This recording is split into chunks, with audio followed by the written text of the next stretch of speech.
This is Retail Voices, the podcast where leaders from the world of retail and outside of retail talk straight about what really works. Insight, innovation, and the human side of the industry all in one place. Hosted by Mark Lack. That's me. Let's dive in. Hi Mark, and welcome to Retail Voices. Hey Mark, how you doing? That's an easy one, right? We're going to remember that, aren't we? Marky Mark. Mark and Mark, exactly. It's a very easy one. So today we're talking about one of the most misunderstood and most powerful levers in retail: loyalty, customer behaviour, and why most programs fail to change how people act. We're joined by Mark Mortimer Davies, the CEO for the GCC at Choithrams, and a retail leader with decades of experience across grocery, loyalty data, and customer engagement in the UK, Middle East, and Asia. Mark has led or founded some of the region's most influential customer programs, from Air Miles to BOUNZ Rewards and Dubai Points, and most recently the operator behind the groundbreaking lottery, Emirates Draw, all built with deep cultural sensitivity and behavioural design. Today we're going to cut through the noise and talk about what really drives repeat visits, trust, and long-term value, especially in modern retail. Mark, welcome. That was a bit of a long intro, but we've known each other for a while as well. 42 years in a sentence. Yeah, a long time now. Yeah. Yes, it is a long time. We're both going that grey colour again. So, I mean, you've spent your career deep inside retail operations before moving into loyalty and engagement. Yeah. How did those early years shape how you think about customers today? Look, I think I was lucky. I started my career with Sainsbury's in the UK, and they were very much into the customer. They were the first people to have own label, and they'd looked at all of that. And in our training, there was always customer. And then I went to work for the Gonzaga family in Saudi with Sarawat, their retail concept at the time. And the family, as a young man, again taught me the importance of customer, whether it was in our retail business or they have a massive distribution business. They were very, very keenly customer focused. And the biggest way you could get in trouble with the family members was to upset or disappoint a customer. And I learned that from them. And I probably, what they taught me was it was very important to listen. So we were in our stores most mornings and evenings because we worked split days. That was the way in the day. So you could buy something in the morning, you'd see it on sale in the evening, but you could talk to customers all day. And what they then made sure we did was, look, once you've listened, as I said to other people, it's like being in a marriage, right? You actually learn to listen and then act on it, because if you don't act on it, you're in trouble. And I think the Gonzagas were like that. They said, okay, you've listened, now go do something about it. And yeah, I was very lucky. They gave you room as a young man, as a young manager. They gave you room to do that, and I think that was the biggest learning. Look, take time to listen, but then move yourself. So yeah. No, that's very good. I mean, it's interesting because I started my career at Majestic Wines as part of retail, and this was back in the day when we opened the 15th store. The first store in the north, which was Birmingham store. So we were the first store outside of London, essentially. The north is now Birmingham, right? The north back then was Birmingham, yeah, which is quite amusing. But we were taught a lot about customer service via these guys, because it was that one-to-one discussions with customers. It was that convincing, because at the time you had to buy a minimum of 12 bottles. So getting people in the sort of middle 80s to buy 12 bottles of wine in one go was challenging from time to time. People didn't know the product then, right? Yeah, they didn't know wine. And we had 2,000 or 3,000 different wines. Luckily, we had the wine tasting counter, so we could actually open a bottle and let people try. But we spent a lot of time communicating with customers and talking to them about what sort of things they usually like, what do they drink, when do they drink it, what are they actually trying to pair it with. And we were all WESET trained as well to make sure that we had enough knowledge to be able to talk to customers about wine itself. So that's where my background in customer service really comes from, is spending all day, every day, literally talking to customers. So Sainsbury's did and they used to do it obviously not with wines as such, but with cheese and deli items, which was my sort of forte at the time. Every product that was launched, you'd get an information pack, you'd get a sample piece that you could taste with your colleagues, and they would tell you this, and that about it, and yeah, you became a bit of an expert, so you could pass that on. Yes. And we lost a bit of that, maybe. I think we've lost a lot of it. When I went to Pakistan with Macro, one of the things we instigated, especially on the fresh departments, was some tasting and sampling, because some of these products had never been seen before by the guys in Pakistan. So, if we're looking at a kiwi fruit, what does the kiwi fruit taste like if you've never had it? So therefore we started, cutting things up. When I went down to the shop floor, I would say, okay, get the fruit and veg team together. Let's cut up this kiwi. Let's have a taste of it, so you can actually talk to customers about what it tastes like. It seems ridiculous now, right? But I was 18 when I ate my first olive. Yeah, and I was in London, and I happened to be in a restaurant. I had an olive, and I remember thinking, "Oh!" And now I love them. They're all the different types, but it's the same thing, right? It is the same thing, and you're right. I think it's missing nowadays in terms of people having deep knowledge in departments. I mean, obviously, you're from the UK, so you know what's been happening to some of the retailers back in the UK, and they're removing all of those fun departments, like the butchery department, like the fisheries, like the deli counters, and just making them completely self-serve. And I think it removes that interaction with the customer that you would normally get.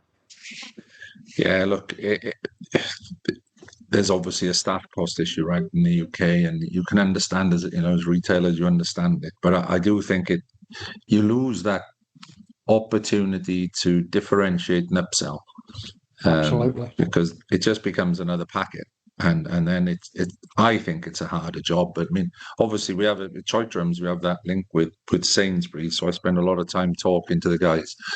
And the pressures there, and you can understand why they're doing it. But yeah. I mean, I can understand why they're doing it. It comes down to a cost-based issue. It's just sad, because not only are we losing that experience in the store, we're losing those skills that we used to have. So that is a shame as well. When you look at loyalty, I'm going to jump straight into a loyalty thing there. Most loyalty schemes don't really change behavior. They just subsidize existing spend. Why is that? Yeah, I think, look, I actually think you've never had a good loyalty program. So, but it's going to be, they reckon by 2030, it's going to be what, a $5 billion business in the Middle East, right? And that includes the airlines and everybody. So, I mean, there's a whole, I've been, we launched Air Miles when I was here. I then ran Air Miles, and then we've launched our own programs. And if there's one failing, I think where companies use loyalty as a business tool, Tesco, Sainsbury's, right, Skywoods with Emirates, it's fundamentally changed the way they do their business. The problem with most schemes is a CEO or often a head of marketing wants a gimmick. Yeah. So they launch a loyalty card, and then that's it. Okay, we've got a loyalty card now, and magic should happen, but they don't actually change anything the company does. And I think if you're going to have a loyalty card, then you have to decide to change the way you act and behave. If you're going to buy a Ferrari, you have to change the way you look at maintenance. You have to look at the way where you drive, how you drive. You can't just say it's the car's fault. And it's that people don't change. And there are cultural reasons in this part of the world for it. You and I both know sometimes you lose your job, you have to leave the country, right? Yes. Yeah. So if you're a manager and you've had your staff and your well-being because you do something very well. And the example I go, if you know that you've made money selling yellow tins, then you will strive to sell more yellow tins. And so if a loyalty system comes along and says, hey, maybe you should look at these blue tins, it's not just professionally it's challenging you, it's actually safety and security. Will I lose my job? What will happen to me? So there's a lot of cultural, because you may have to leave the country. What's the worst going to happen in London? You lose a job, you stay in the same house, you go and find another one. Whereas here in the past, that hasn't been the case. So there was that. So the CMO looked at it, the CEO didn't care. Yep. Nothing changed in the business. Staff then felt threatened. Hang on, what's this data? If you want to know information about yellow tins, ask me. I've been buying them for 10 years. And all of that, I think it just didn't help the success. And there was a lot of, I remember the head of a very well-known, I won't say who it was. He was a New Zealander and he ran a major petrol retailer. And we were giving him an offer for loyalty. And one was to join our program, Air Miles at the time. And the other one was to have his own. And there was a fundamental large difference in cost. And I said, well, why do you want that one? And he said, I'm going to take both of them upstairs. And I said, but it's a lot more expensive if you want to do your own. And he said something which I always stuck with me, and this is maybe 20 years ago. He said to me, that's the cost of ego. And, when you look at Tesco, I mean, look at the famous programs that are always quoted, Tesco, Clubcard, and all these others. They've got 19, 20 million members. So the cost of running that program is shared. Programs out here don't have that scale and size. And yet they all want to have their own engine, their own staff, their own this, their own that. So the cost per member managed is vastly different. Mm-hmm. And so those things, I think, have conspired in this region to make it difficult. Go back to my Ferrari. I always say, look, if you go and buy a Ferrari and then drive it on the sand dunes, it's not the car's fault you're stuck, right? And it is a little bit of that. So it's this. It needs to be top down. There needs to be a plan agreed with the client beforehand of all these areas that need to change. And what I used to use was the example of this. A loyalty company is like a tailor. So I've got a cloth. I'll tailor it for you. Mm. But if you suck your stomach in and I make it the wrong size, it's your fault, right? Yes. Yep. You've got to let us see how the business operates, and then we can help how you change the various parts of your business to serve your customer better. It won't work. As a marketing gimmick, it won't work. I haven't seen it work. Yeah, and I remember my time really well in the Middle East, and constantly getting people coming to me saying, loyalty, because everybody's now got loyalty. I think you were at the time. Yes, yeah, you were. I think you still owe me for that. Probably, yes. But I think the thing was at the time was it was almost like everybody was signing up. Everybody had to have a loyalty card. Yeah. And so this is why there were so many, not mistakes made, but people didn't really understand what they needed to do with the information to change those behaviours. Like puppies at Christmas. Absolutely. Yeah. You get the puppy for Christmas. But yeah, I like puppies for Christmas. Yeah. They got the shiny new toy, which is either the CEO wanted it or somebody wanted it because they felt it was a bit like, what the kids call it nowadays, FOMO, fear of missing out. You've got to have that loyalty card.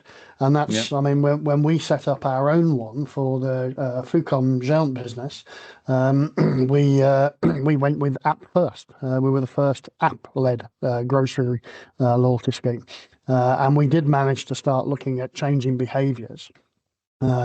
We also spoke with one of the very large affiliated data processing companies that was affiliated to a large retailer in the UK. I think you know who that would be. Yeah. And when we had a good discussion with them about what we wanted to do with the program, at the time it couldn't be done because we didn't have, or they didn't have the ability to process the data in the way that we wanted it. And we ended up creating it ourselves, which was a much easier way of doing it.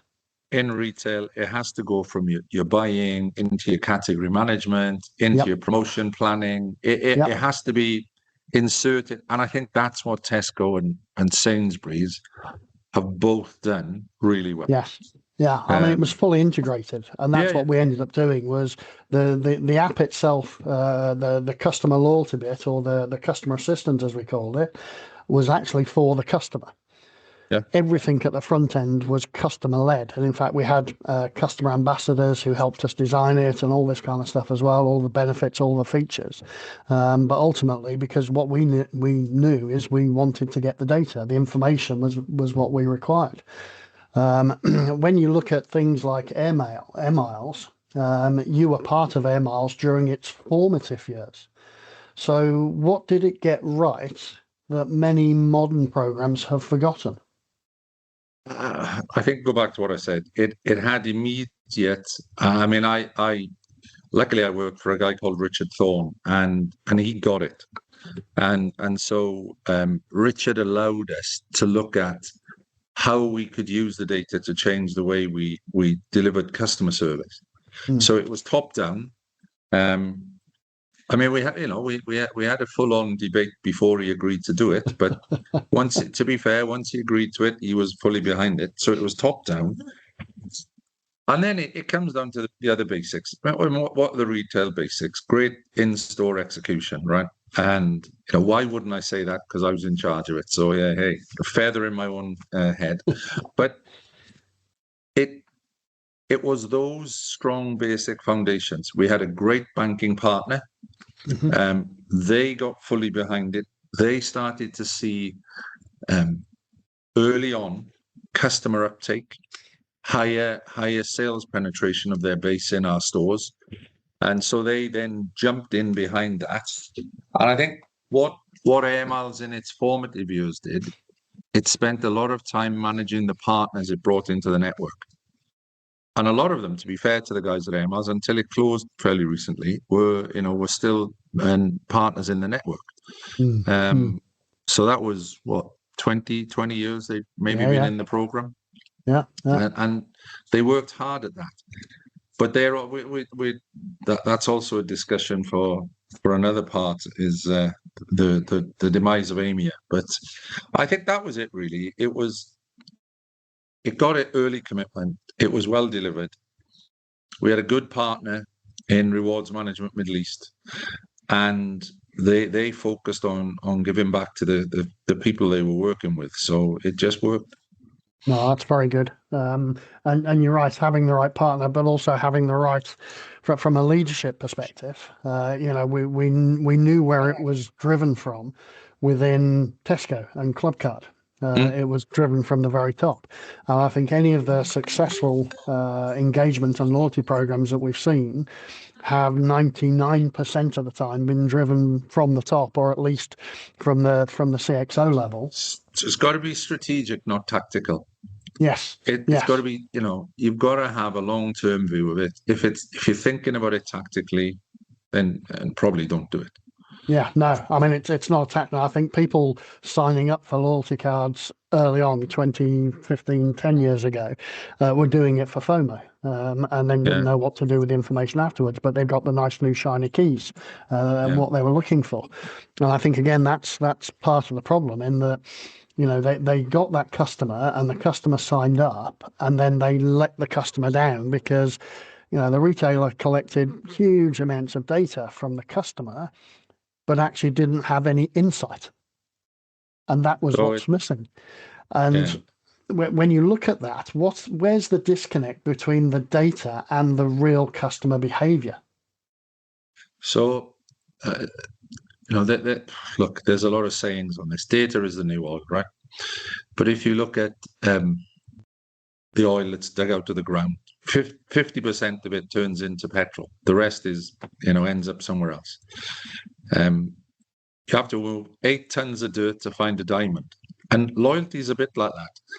And what happens with data, so when people go and try and do it themselves, so that, you generally find a retailer or a hospitality company say, oh, we're going to do this. But then you have retailers trying to become data insight analysts. And data comes at you, and I'm going to use a more local analogy, like a sandstorm. So you're looking for those couple of grains of sand that will really give you the information you want. But what you've got coming at you is a sandstorm, and then you get into overload. And then go back to the yellow tins, blue tins. People start saying, oh, did you know that on Tuesday afternoon we sold 10,000 blue tins? And you look at them and you go, right, okay, but so what? So what? What does that mean?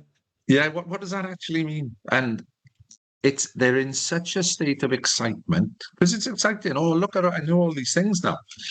All right, that's fine. But what's actually usable and relevant? And how do you break it down into like baby steps?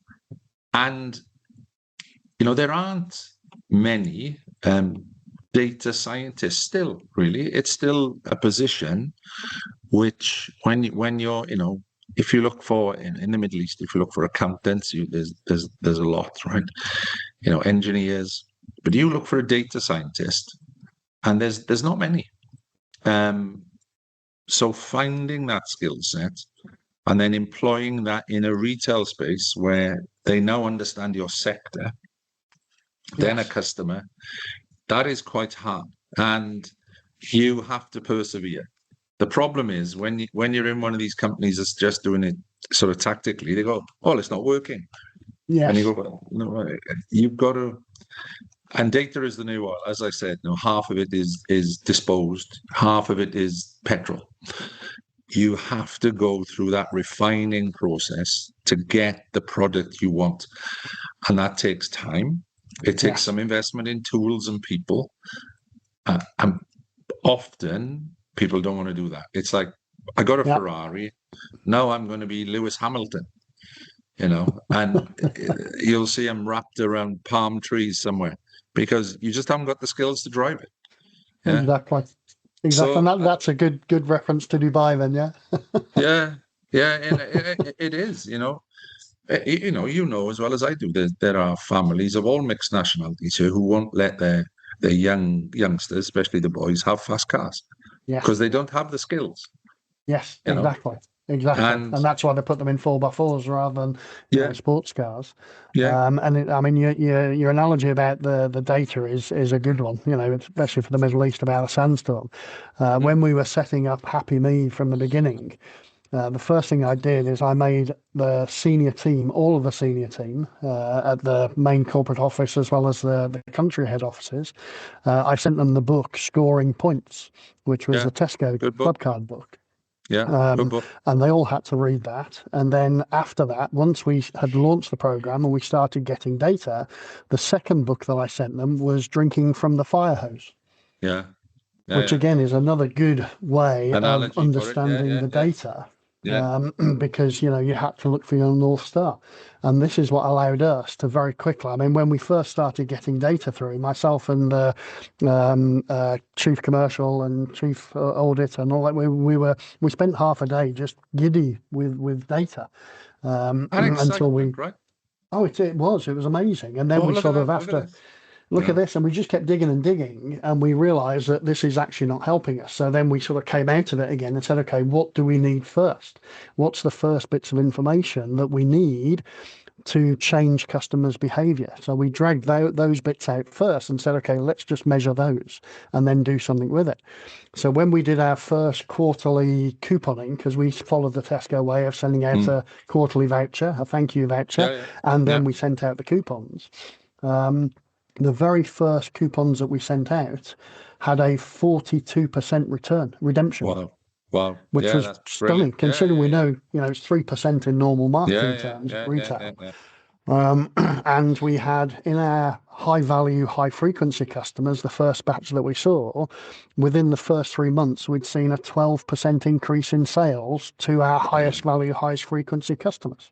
And these at the time were just very small tweaks we were making. So there is that disconnect between, okay, I've now got all of this data. What do I do with it?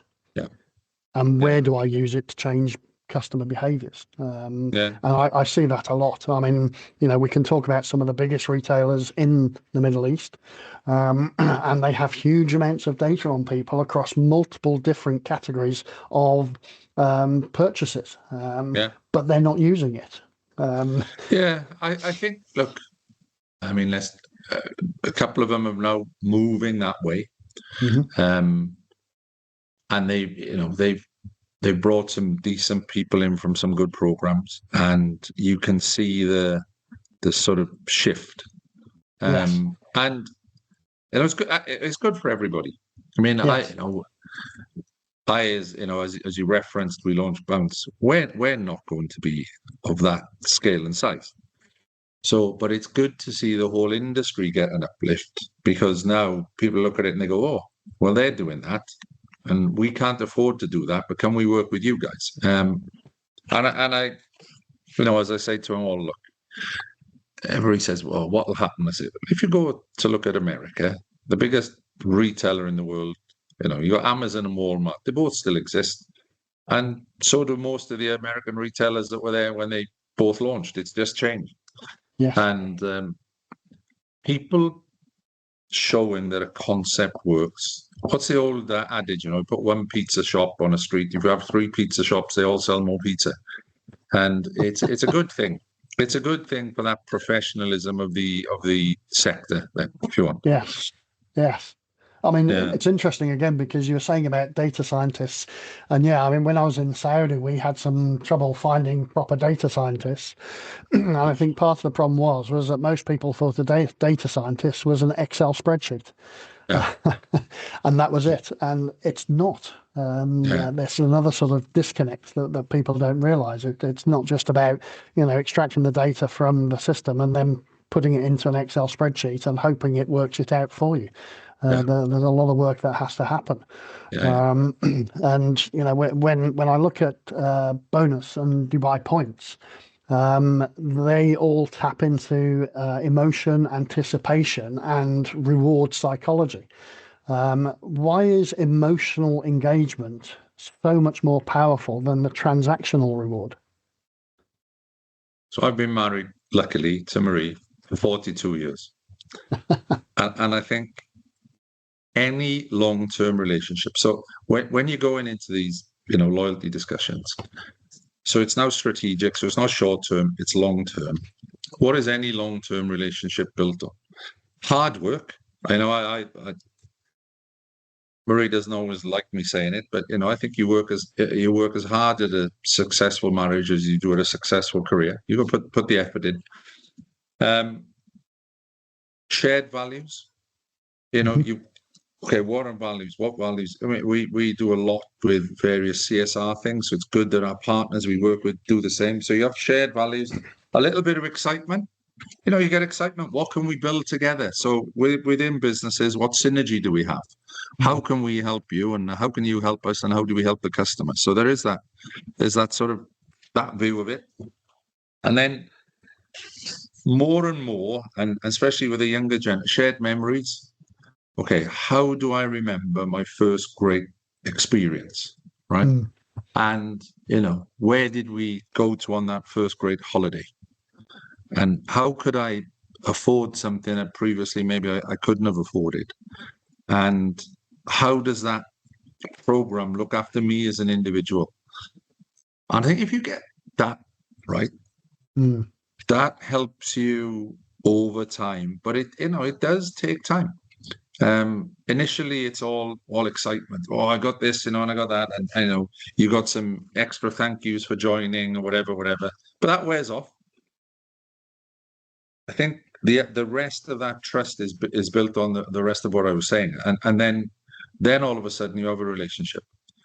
When the customer talks to you, you have to act. There's nothing worse than saying to someone, "What do you think?" And then they take time to tell you, then you ignore them. Or worse than that, you don't do anything. So, we ask, we tend to act. Sometimes if we can't, we normally now go back and say, "Look, thank you, but, here's an honest reason of why we can't do this at the moment." Yep. And And I think it's that really. It's as simple as that. It's a long-term relationship, and you have to treat each partner like that. You know, we spent a lot of time introducing partners to each other. Yeah. So it's not necessarily our business. So we don't sit there and handhold them. We introduce them to each other. They might come up with 6 business things they can do that have nothing to do with us, but they will both thank us for the introduction. And I think it's that. It's taking time, which isn't necessarily self-beneficial, to let somebody else grow. You know, unless people are unusually framed with their mentality, so you know, they'll normally come back and in one way or other say thank you. And that's what it's about.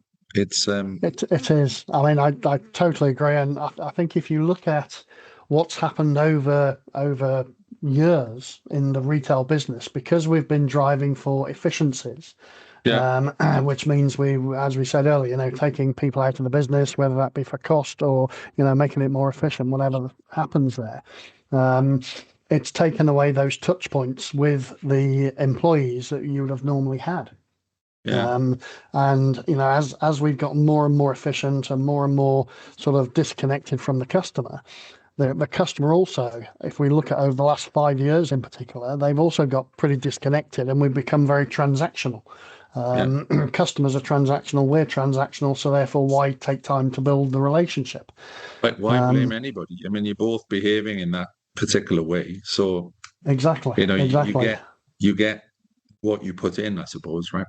Yes, yeah, and it's interesting that, you know, you are sometimes shocked when someone speaks to you in a retail environment and says, "Can I help you?" or "Are you looking for something?" or "Is it something I can help you with?" Or, you know, I was chatting to myself and my wife were chatting to an Aldi checkout operator, because my wife particularly likes this rosé wine that they do at the moment. And we had 6 bottles of it, and the cashier actually asked us, "Oh, is that a good wine?" Because you know, you're buying a few of them. And my wife just had a chat with her about, you know, what it tasted like, how it was, this and the other. Now, whether she goes on and buys any of that, or whether it's just something that particular individual does, she could say the same about every bottle of wine that comes through her checkout. It doesn't matter.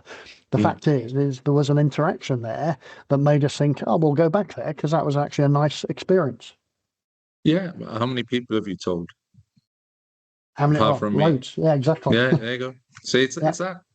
Yeah, it is that. And it's that passing on. So you've repeatedly succeeded in the Middle East where others have struggled. Well, I do say that with all respect. What do global brands misunderstand about cultural relevance in the GCC, especially about loyalty and engagement? Look, thank you for that. I mean, I've also had you know, everybody who's been anywhere in a career, right, has their ups and downs. And I think I was very lucky. I had a great schooling in cultural relevance with the bin Zaghas. And Ghazi bin Zagha, who is now senior in Saudi, he spent a lot of time helping me understand cultural relevance. And then there was the quote from Peter Drucker where culture eats strategy for breakfast. And I think what I've always tried to do is build a culture. Okay. Now, my mother was an immigrant. My mother was Austrian, and in Wales at the time, you know, the war hadn't long. Well, it had fairly long, 15, 20 years, but I understood what it was like to be different. And I think you then get to value the difference. And if you work long enough in the Middle East, there are huge amounts of differences amongst all the cultures. I mean, at Choithrams now, you know, I learn more and more about the Indian, the small cultures within the big one every day, because we have people from across the continent there. And I think if you put all of that together, and if you listen we had a staff issue the other day, and how did I find out? My driver told me, right? And you got two ways. You can either take time to listen to the driver, or you can sit there and go, I'm the CEO, who are you speaking to? I'm busy here on my playing whatever I'm playing on my phone. And I think if you do that, then you have a chance of success in the region. And I think the problem with the global brands is they sort of look at it as just another part of the world. And it is massive. If the Lebanese and what they've gone through, there's massively different cultures. When you look at someone as Lebanese, they might not be Lebanese. They could be one of a number of different. If you take time to try and do that, and one of my biggest regrets in my career was EMEA. So when I left EMEA, they were doing quite well. They had a decent share price, and then a few years later, it crumbled. And I believe that was down to what they decided to do was from Europe, that loyalty was a one-size-fits-all culture. They would have one system, and everybody could have that system at a very cost-effective price, but it had to be that one system. And to be fair, a group of us, myself, the guy in India, tried saying to them, we were actually taken out of a room at a big conference and said, look, you're not allowed, stop the negative comments. We said, we can't, we live in a different part of the world. And the example I'll give you is a Nectar. When Nectar has one card. There's no privilege cards. It has one card. And in the UK, that fits because people don't want to be seen as trying to be, in the Middle East, people love a little bit of privilege. Yeah. And we begged them to launch a gold card. That's just a different color card. No. And once you start putting a series of thoughts like that together, loyalty is very different in China than it is in Dubai. It's very different in Saudi than it is in Lebanon. Yes. And we tried saying to the guy, look, the first part of we are in the loyalty business. The first word is the key word. And they saw it as a product. And everybody will take the same products. And it was a shame. I really enjoyed my time there. I learned a lot of good things. And it was a shame to see that happen. But that's what it was. They just got global culture wrong. And I think the same with brands coming in here. They tend to think, we've been very successful. We sell millions and millions. You've only got a small market. Therefore, you can do what we say. And you go, well, it's different. And they go, no. And then they fail. And normally then, if you're a consultant, it's great because then they come and say, oh, why did we fail? And you go, oh, okay. Yeah. But I just Here's think my it's pre-prepared list, yeah? Yeah. It's culture. If you look at it, it's that lack of willingness to question and be wrong. It worked 100%. In New York, therefore it'll work. Yeah. This is the way it's going to be. And, I've seen the same thing across my sort of career around the GCC. People come from outside and unfortunately they look at the GCC as one block. Yeah. So even from that perspective, it's one block, it's all Arabs and that's it. Yeah. But then actually when you start digging down into each country is very, very different. And I've worked across probably 7 or 8 different countries now across the Middle East. And you can see the differences in the people, the language, the way they shop, the behaviours, the way they think, all of those types of things are different. And then, as you said, even when you get into the country itself, there are differences in the country. And Dubai is an absolute hodgepodge of people. I mean, when we had Happy Me, I think we had 110 nationalities on the app.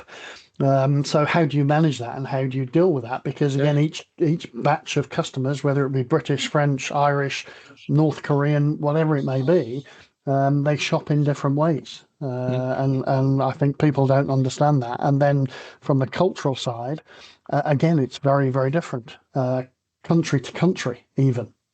Yeah, I saw. Look, I'm a big fan of Stephen Covey and his Seven Habits, Stephen Habit and his Yes. Seven Coveys, and I remember a video which I can't find now, but years ago it was a head of culture on one of the Pacific Islands, and he was a huge man, and he was talking about his job, and he summarized it like this. He said, "We have many religions, cultures, everything on my island." He said, "My job is to build a fresh fruit salad." He said, so where the pineapple makes the strawberry better, the strawberry makes the orange look better. He said, my job is not to try and smash it together into some mixed fruit jam that looks horrible and purple. And I always remember that. It was a great video and I've never been able to get it, but it just summed it up. Culture That's does. a brilliant way of putting it. Yeah. Yeah. I like the fruit salad analogy. That's brilliant. Yeah. Because, you all make each other look better, right? Yes. I worked for a guy in Saudi, and his catchphrase was "Is life a bowl of cherries?" But you put a pineapple in amongst the bowl of cherries, the cherries look better, right? And it was that.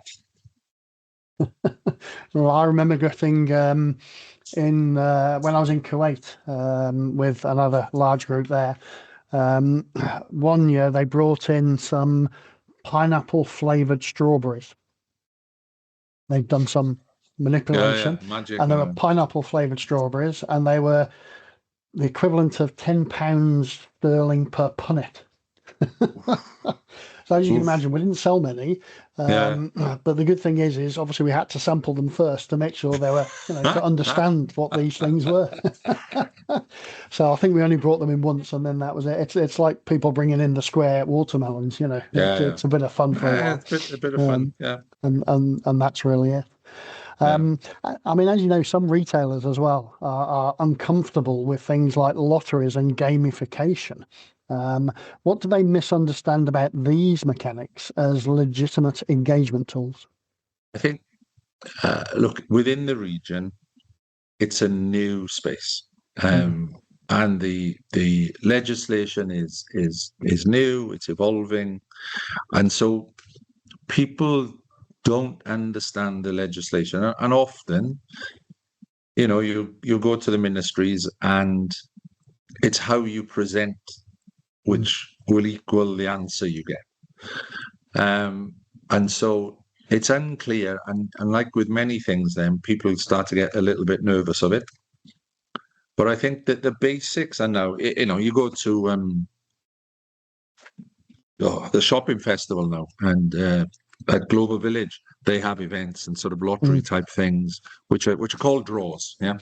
So they have those draws, and it's getting more common. And I think the more common it becomes, the clearer the legislation, and then the more it'll snowball then. I think at the moment it's just in the beginning of, nobody used to do it. Yes. And now you see an increasing use, and people are sort of watching from the sidelines as there's clarity on the hows and whats and whys.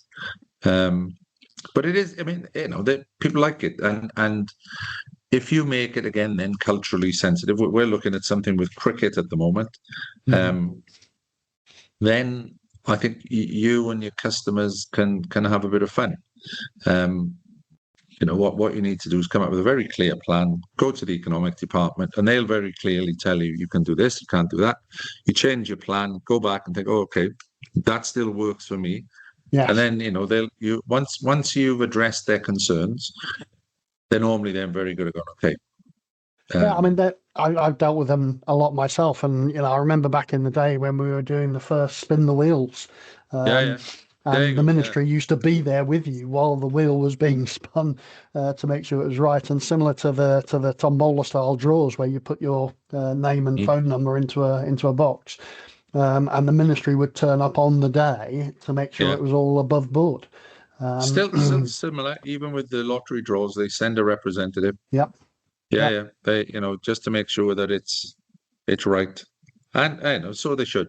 Why not? It gives everything a bit of confidence then.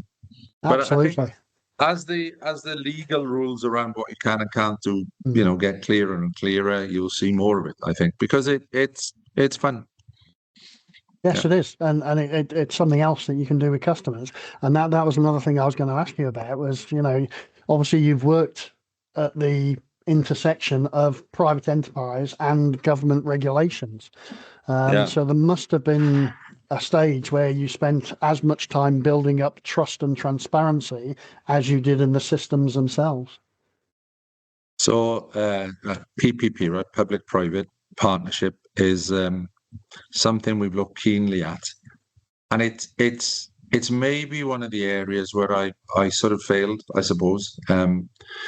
We were looking to do something in the region with one of the governments, and we had a great number of meetings, some very good meetings, some great intention. But the one thing I learned, private business goes along at a certain speed, and governments go along at a different speed. A lot of innovation comes from the SME, maybe the larger of the S's and the M's, business area. Governments like working with the big companies because then they have that trust, right? And that, whoever got sacked for employing one of the big five, right, is the common saying. And so you're almost, unless you can find somebody who, and this is up to us as well. And I think if I look at what I didn't do right, I didn't find the right pitch at the right time. Okay. So I was maybe telling certain people the wrong thing at the wrong time. But you also need to find that person who has interest. And then they need to drive it within the government, because it does take an inordinate. Well, I suppose the government thinks it's moving quickly, and let's be fair, especially Dubai is probably one of the quickest moving governments in the world. Yes, right. Yeah. But it's still, as an SME, you've got to get stuff going, and there was that sort of clash between, because somebody once famously said to me, it was a senior sort of royal family member in Abu Dhabi, and a lovely man, and he said to me, "Mark, really, who is Mark Mortimer Davies?" And I went, "What do you mean?" He said, "But yeah, okay, you've done this, but who are you? You're not one of the big five, you're not this." He said, "Why should they listen to you?" And I went, "Yeah, but Sheikh, so I said, but I'm right." And he said, "Yeah, I think you're right, but why should they listen to you?" It's, and you're in that phrase, and I came away from there thinking, do you know what, the man's right. As much as I may be thinking I've done in my career, for a government to take that on, it's a different approach, and I think you've got to get that approach right. And there's a mix between innovation, speed, and understanding of, what the government being the client, in a way, what their need is. Yeah, absolutely. I mean, I've worked with several sort of government, semi-government entities across the UAE, Jordan, Kuwait, and a few countries, and you do have to have a different mindset with them, because we're wanting to do something now, whereas for them now it could be 3 months, 6 months, 12 months, 5 years down the line. And that is something. As we're learning now, things happen. COVID comes along, things change. Some, like the situation now comes along. Yes. And that can have, for the governments, that's a huge impact. So exactly. I mean, they're talking about it from a much more helicopter view, pardon the pun, than everybody else. In terms of what they're seeing and what they're understanding. And of course now you're the CEO of Choithrams across the GCC. And I know Choithrams extremely well. In fact, the Choithrams in Dubai Marina was my go-to store, because that's where I used to live, and it was easy to walk to. There was a great store to go to. Choithrams don't just do grocery stores, though. They have a lot of other strings to their bow. But how do you think about loyalty in grocery? that is a sector driven by frequency, margin pressure, and convenience. And I mean, I heard you chatting a couple of weeks ago, I think it was, on Dubai Eye, about your new pricing strategy. Mm. How is that going, and how do you equivalate the loyalty side to the frequency, margin pressure, and convenience? So when I alluded to when we started Air Miles, right? I remember speaking to one of the loyalty guys at the time, and I was the client. And the way he explained it to me was like this: Mark, you have to get the basic of your business right. So your cake has to be a good cake. Then what loyalty does, it puts the cream on the top to make it look like an excellent cake. He said, but if your basics are wrong, doesn't matter what you do, because you can fool a customer once, you won't fool them long term. So there's two things. So we had, as I think I explained, we did 10,000, well, over 11,000 now face-to-face interviews in our stores. We've probably done more than 30,000 online questionnaires with our loyal customers and customers who've never shopped with us, who we've picked up in our loyalty business from other sectors, and we've asked them. Our pricing was wrong, so we had to get the cake right. So that was the first step in that. Now, is loyalty more vital than ever? We're a sort of, we're not a big hypermarket. We are a local supermarket with a high degree of daily fresh turnover. So customer loyalty to us is more vital than ever, but not issuing and redeeming points. It's in the data. So how can we make our supply chain better? How do we make our marketing better? If I can run 5 promotions using a mix of loyalty and discount, instead of 3 promotions using only discount, I can drive my business. How do we use the mix to drive our business? And that is where we are right now. So we are looking at, right, we've got our everyday pricing, right? Now what else do we need to do on top of that? So to me, we have now, I think it's 30 customer brand ambassadors. Okay. They're the front face of this customer centricity thing. So as I said earlier on, unless you're going to change the way you work, so customer ambassadors to us in the stores was a change of the way we work. We now get weekly feedback off them, and we're just automating it with an online system. Because what we had, if you come through on WhatsApp, you're over here. If you come through on email, you're over here. If you ring a store, you're over here. If you ring a helpline, you're down there. So we're just integrating all of that now with the loyalty, and then we'll be able to see what people are saying, why are they saying it, measure it, and do all those things we talked about earlier to make our business more efficient. Now, the more efficient my business is, the more I can put back in the hands of the customer. And simply, so I think it's more vital for us than probably ever. That's right, and I mean your cake and the cream on top is again a great analogy, and it's similar to what I used to say to people all the time. You're saying about getting the cake right. We used to talk about the lipstick on a pig. Yeah. It's a very old way of looking at it, but once you take the lipstick off, if it's still a pig, then customers are going to notice pretty quickly. And it also says, look, you get on and do what you're good at. So retailers can be retailers. Yep. The loyalty team get on with doing what they're good at, and put it all together, and you have a happy experience. And then it is that. I mean, what it's like running a retail business. It's an all day, every day.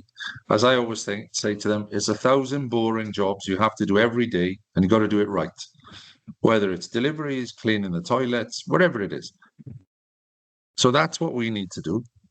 And then we lay over that some intelligence and we use that to make running the stores easier. Yes. I mean, again, I was one country that I went to, the first 3 months, because the business itself was not as good as it should have been. I was there to help it turn around. For the first 3 months, all I said was products on a clean shelf with a price ticket, because that's all I need. That's all I could really get them to do while we were looking at all of the other things. And all of a sudden, we went from a negative 20% year-on-year sales decline to a black zero. We actually reduced that within 3 months just by having the products that customers wanted on a clean shelf, so it's hygienic, and they could actually see the price of the product. And sometimes you do have to. You'll have to excuse the other retailers on your calls now, but I always say to people, look, retailing is not for smart people. Yes. You know, clever people go off and become engineers and doctors and all the rest. But retail is for people who have got smarts. Yes. So you've got to understand that. You've got to get it right. You've got to get your basics right every day. And then if you get your basics right, then you get nice things like you invite me on to an interview, you know, the suppliers will fly you off to somewhere for some event. But if the basics aren't right, you're not in the game. Yes, exactly. And people just complicate it all the time. You know, we Choithrams, we had, I think, 6 or 7 pricing levels. And I mean, I've been at this a long time. I couldn't understand it. So God, God knows how a poor customer was meant to do it. So we've been stripping that away.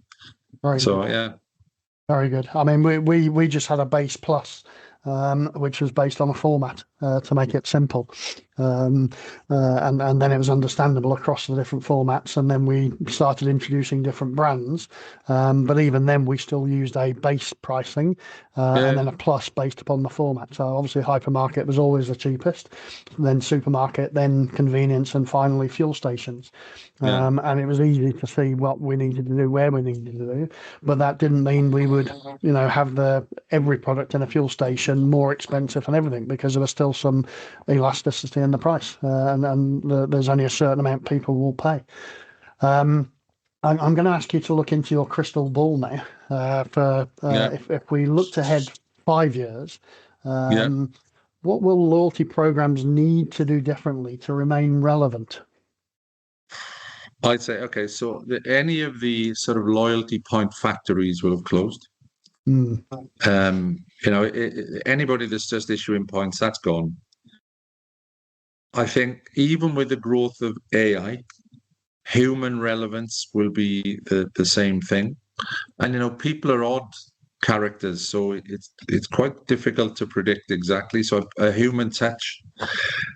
Gen Z will be the main, they'll be coming through. They're always on. So I think it's having them, constant moments to remember.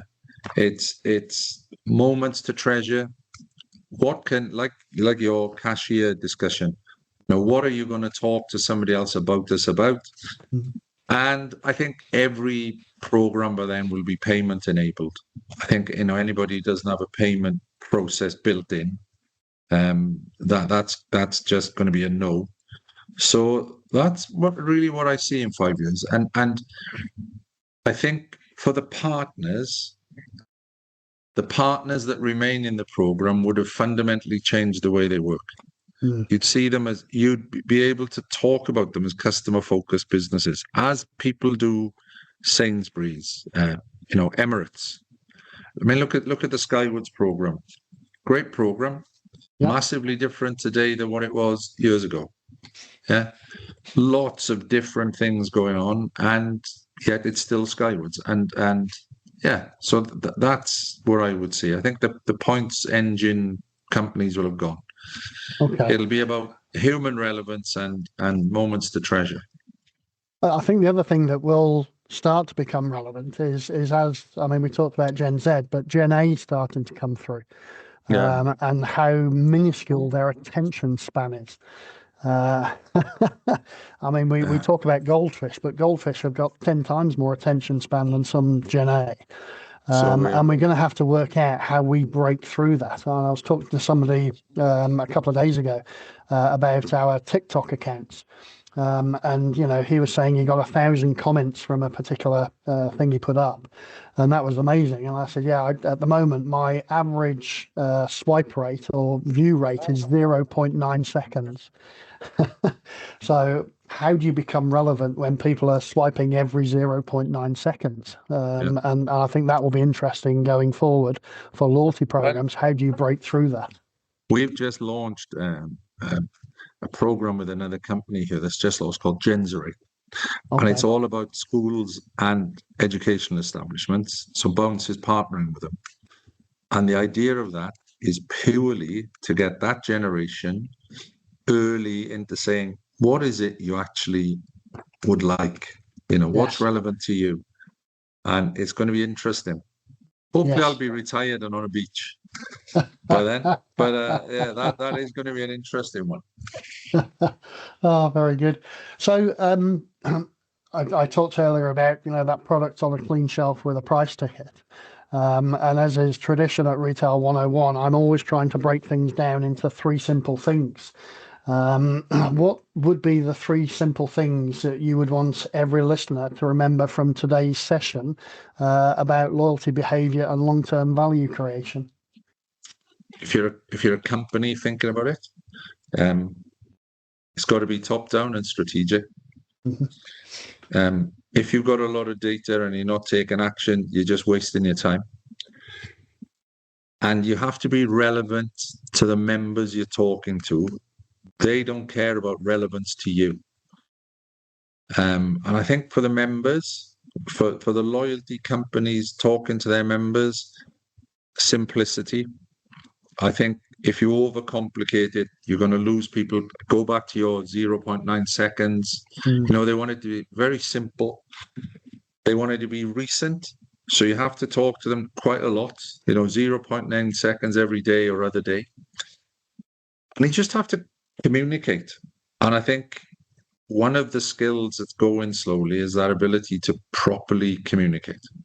So if you communicate properly in whichever channel people like it, written, verbal, whatever it is, pictures, video, simple and recent. And that would be keywords for me. Fantastic. No, that does sound good. And I think you're right, because it's how do we maintain that connection with customers? And it's not just the customers we've got, because they are also changing and adapting and evolving. Look at what happened after the pandemic, where the customer behaviors changed dramatically, and we ended up getting a lot more frequency and proximity customers.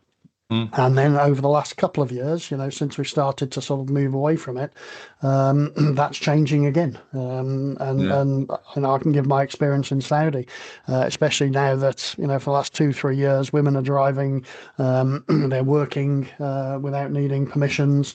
So the whole family dynamic is changing at that sort of 18 to 35 group. A few minutes later. Okay, that's great. Good to have you back. Hopefully it wasn't anything flying across you. I know that was earlier. There was a couple went across earlier, but very good. But no, it is about how we communicate with the customers. Let me just find my other thing as well. That's now disappeared. There we go. How we communicate with customers, how we keep them engaged, and we watch those trends, how they're happening. And keep up to date with it. And I think having a good loyalty program with the proper data scientists behind it, that's what allows us to do it. So, Mark, thank you so much for joining us. If you look at the structure, some of the discounters are even doing it now. Oh, yes. Yeah, absolutely. And who would have said that? 2 years ago, everybody was telling me, no, it's all about price. Really? Yeah. Okay, we'll have a look. I think you've been through it long enough, and remember, people come in, we have to strap an add-on to a product to sell it.